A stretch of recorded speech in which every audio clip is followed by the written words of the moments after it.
प्रियंका किचनमध्ये तुमचं पुन्हा एकदा स्वागत आहे. आज तुमच्यासाठी एक जरा वेगळी रेसिपी घेऊन आलेली आहे. तर इकडे मी कौट आहे ना, हे कवटीचे मिश्रण आहे आणि 2च वस्तूंपासून मी ही बनवलेली रेसिपी आहे. तर आपण आता ह्या रेसिपीला स्टार्ट करणार आहोत. एकदम सोप्या पद्धतीची आहे आणि आपल्या शरीराला याचे खूप सारे फायदे होतात. तर चला आपण ती रेसिपी बघणार आहोत. ती काय आहे. इकडे मी 2 कौट घेतलेले आहे. तर मस्तपैकी पिकलेले कौट आहे. आता मी त्याला फोडून घेणार आहे. तर याला फोडून घ्यायचं आहे आणि आपला जो आतमधला भाग आहे, हे बघा, तो आतमधला जो पिकलेला कौट आहे, त्या कौट आपल्याला काढून घ्यायचा आहे. आता हा मी काढून घेतलेला आहे आणि दुसरा पण काढून घेतलेला आहे. तर बघा, हा दुसरा जो कौट फोडला मी, तो अख्खाच्या अख्खा निघालेला आहे. तर आपण आता एक प्लेट घ्यायची आहे. प्लेटमध्ये आपल्याला हे सर्व काढून घ्यायचं आहे. तर याला काढून घ्यायचं आहे आणि याचे छोटे छोटे पीसेस हाताच्या साहाय्याने त्याला आपल्याला छोटे छोटे पीसेसमध्ये कट करून घ्यायचं आहे आणि याला आपल्याला मिक्सरला पण बारीक करून घ्यायचं आहे. तर आपण हे सगळं आता याला फोडून घेणार आहोत. आता हाताच्या साहाय्याने मी याला फोडून घेत आहे. मस्तपैकी पिकलेला आहे आणि सुगंध पण छान येतो. आंबट गोड अशी याची ही चव असते. तर इकडे मी प्लेटमध्ये सगळे फोडून घेतलेले आहे. आता याला आपण मिक्सरला फिरून घेणार आहोत. इकडे मी मिक्सरचं भांडं घेतलेलं आहे. मिक्सरच्या भांड्यामध्ये आपण हे कौट पिकलेले आहे, त्याचे छोटे छोटे पीसेस कट करून आपण मिक्सरच्या भांड्यामध्ये टाकून घेणार आहोत.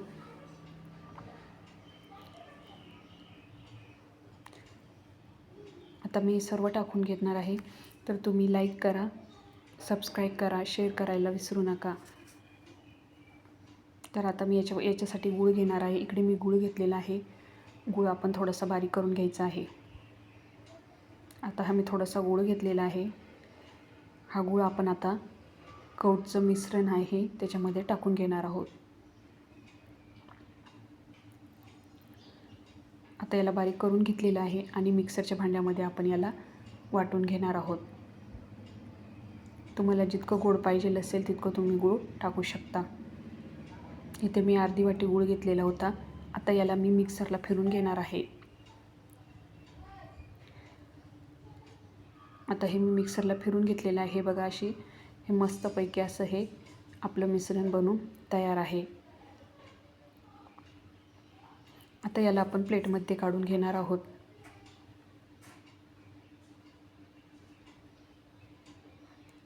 आता एक मी काचेचं बाउल घेतलं आहे. त्या बाउलमध्ये आपण हे सगळं काढून घेणार आहोत.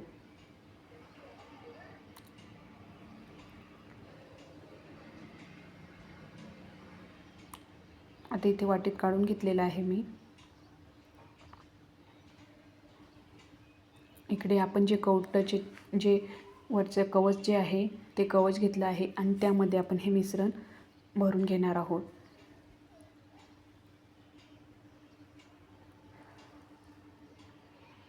हे बघा, आणि हे असं मुलांना खायला द्या तर मुलं आवडीने खातील आणि काहीतरी वेगळं हे नक्कीच मुलं खातील आवडीने. बघा, हे आपण सगळे कौटांमध्ये आता हे भरून घेणार आहोत.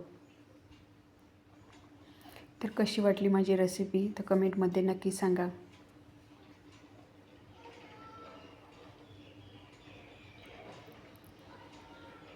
आता मी हे सर्व भरूनच घेतलेले आहे.